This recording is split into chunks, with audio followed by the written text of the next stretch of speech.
On an examination of the pleadings of two writ petitions, we find that the issues for consideration were all different in the positions. In the first petition, relief was sought under the Contract Labour Regulation and Abolition Act 1970 for abolition of contract labour system in the operation of canteen in the marketing establishment of IOC and for absorbing the canteen workers as employees of IOC. In the second petition, relief was sought under the Industrial Disputes Act 1947 for making a reference under section 10 within bracket 1 within bracket C to the Industrial Tribunal to decide whether the contract between IOC and the canteen contractor was sham, nominal, and a mere camouflage to avoid extension of labor law benefits to the workers in question, and whether the canteen workers were the direct employees of IOC.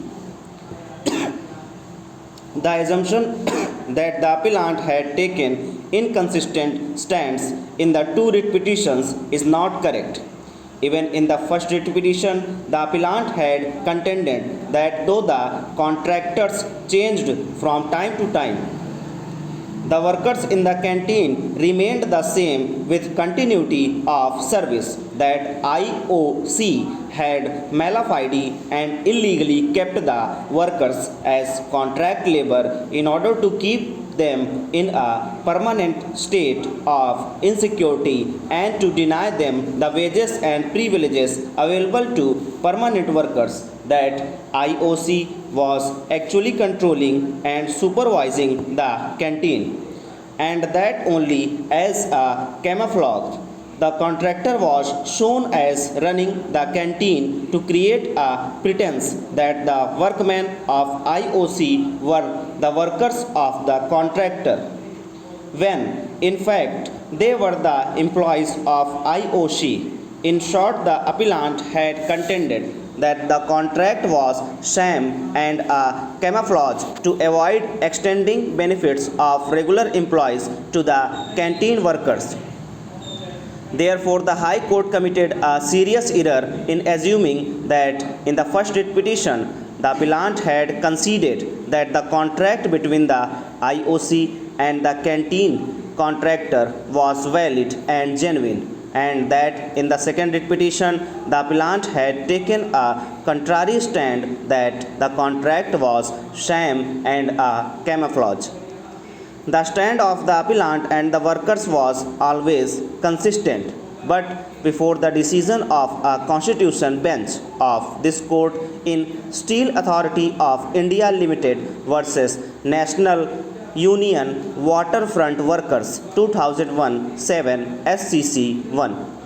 It was thought that the appropriate relief available was to seek an investigation and abolition of contract labor and consequently seek absorption.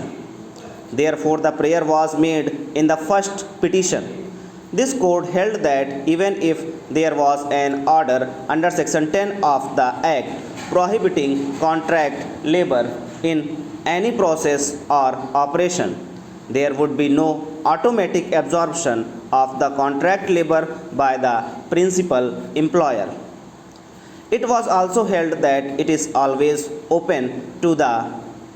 contract labor to urge that the contract was sham and nominal by raising an industrial dispute, and such dispute will have to be decided by the industrial adjudicator and not by the High Court.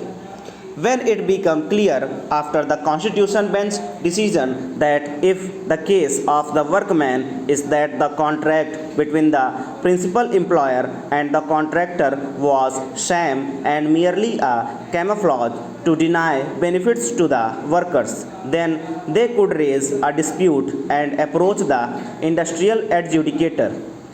The appellant sought a reference of the dispute to the industrial adjudicator, and when such a reference was refused, rightly approached the High Court by way of second writ petition. This means that the appellant had prayed for a particular relief in the first writ petition. Stop.